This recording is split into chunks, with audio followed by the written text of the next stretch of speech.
The notification chimed softly on his phone, but for a man like Alexander Carter, CEO of one of the fastest-growing tech companies in the world, even the smallest sound carried weight.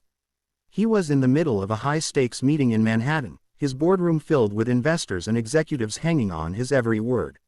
Numbers were projected on a vast screen, strategies laid out like chess moves, and every second of his time was worth millions.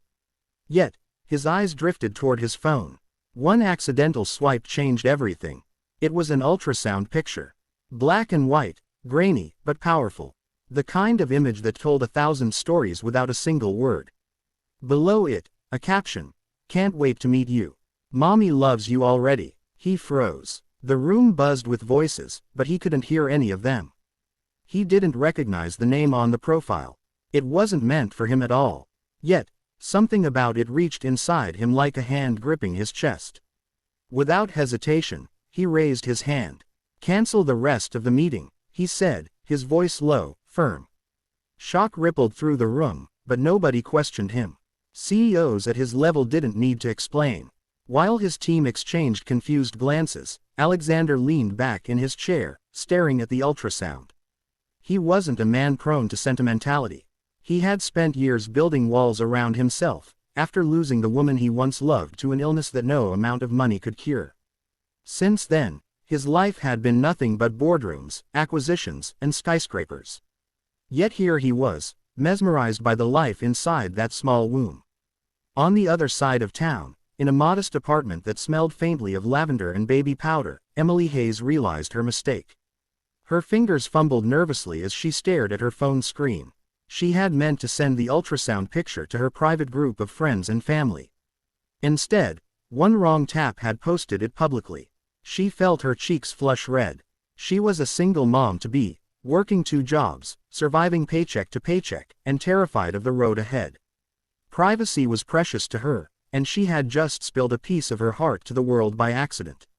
But what Emily didn't know was that one man, one stranger who should never have seen it, had his life altered in that very moment.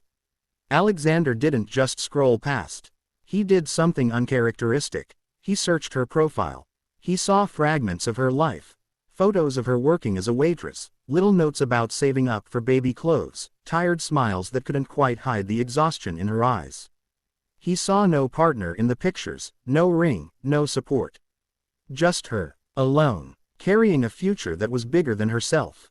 The more he scrolled, the heavier the weight in his chest became. He thought about the empire he had built, about the billions in his bank account, about the hollow victories stacked up like gold coins he never spent. And then he thought about her. A stranger, yet more real than the people who sat across his boardroom table every day. He closed his laptop, pushed aside the contracts that could have secured another fortune, and left the office without a word. His driver tried to ask where to take him, but Alexander just said, "Nowhere yet. Just drive." His mind was racing. Emily, meanwhile, was having a long shift at the diner where she worked. The ultrasound picture was folded carefully inside her apron pocket, as if carrying it closer to her heart could give her courage. She didn't notice the stranger who walked in that night, dressed not in the polished suit of a CEO, but in jeans and a simple shirt, blending in with the late-night customers. Alexander sat at the counter and ordered coffee. He didn't usually drink diner coffee. His assistant ordered blends shipped from Paris, but tonight, he didn't care. He just wanted to sit, to watch, to figure out why fate had pulled him here. When Emily approached with her notepad, he recognized her instantly. Her tired eyes, her polite smile, the gentle way she rested her hand on her stomach before taking his order. "Coffee, black?" she asked, jotting it down without really looking at him. "Yes," he said softly. His voice carried weight, but she didn't notice. To her, he was just another customer. As she poured his coffee, he studied her closely. The way she moved quickly but carefully, trying to juggle tables while keeping a hand on her belly. The way her smile brightened for the elderly couple in the corner, even though he could see the exhaustion pulling at her. The world might have dismissed her as ordinary, but he saw something extraordinary. Strength, resilience, love. "Long night?" he asked gently as she placed the mug in front of him. Emily blinked, a little startled that he had spoken beyond the order. "Every night's a long night," she admitted, then gave a small laugh, embarrassed at her honesty. He smiled, and for the first time in years, it wasn't the practiced, CEO smile that charmed investors. It was real. "I saw your post," he said carefully. Her face froze. Heat rushed to her cheeks. "Oh no," she muttered, covering her face with her hand. "That was a mistake. I didn't mean to share that publicly." "Maybe it wasn't a mistake," Alexander said quietly. She frowned, confused. "What do you mean?" He hesitated, then shook his head. "Forget it. Just, congratulations. You're stronger than you think." Something in his voice made her pause. She didn't know this man, yet his words touched something deep inside her. She gave a small smile.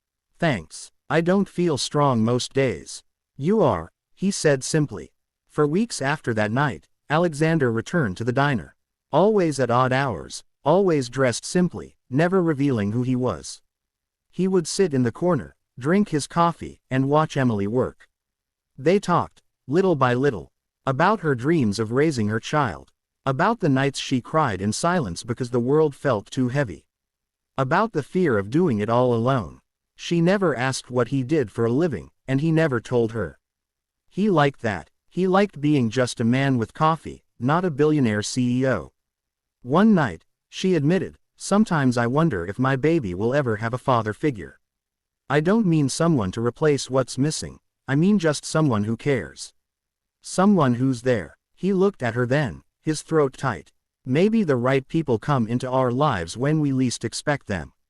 It wasn't romance at first. It wasn't some fairy tale whirlwind. It was something deeper, human, raw, real, two souls finding comfort in each other's presence, even as strangers. When Emily finally went into labor, Alexander was there. He dropped everything: the board meeting, the deal, the empire. None of it mattered when he got the call. He rushed to the hospital, holding her hand, whispering words of courage as she fought through the pain. And when the baby's first cry echoed through the sterile room, tears filled his eyes.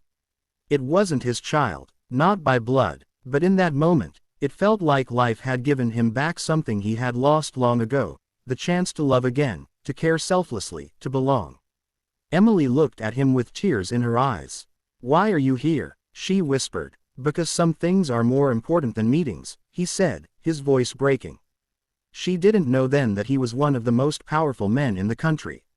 She didn't know he had canceled a $1 billion deal just to hold her hand. All she knew was that in her darkest, most vulnerable moment, he had shown up. That was enough. The story of Emily and Alexander wasn't written in headlines or fortune. It was written in the quiet nights of coffee and conversation, in the steady presence of a man who chose kindness over power, in the courage of a woman who carried life inside her despite the odds. And when he finally revealed the truth, who he really was, Emily didn't care about the money or the title. She cared about the man who had sat at her counter, listened to her fears, and held her hand when she needed it most.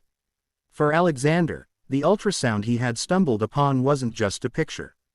It was a turning point, a reminder that humanity, in its purest form, was worth more than any fortune. And for Emily, what began as a mistake, a post to the wrong profile, turned out to be the beginning of the greatest gift life could have given her. A partner, a father figure for her child, and proof that kindness from a stranger could change everything.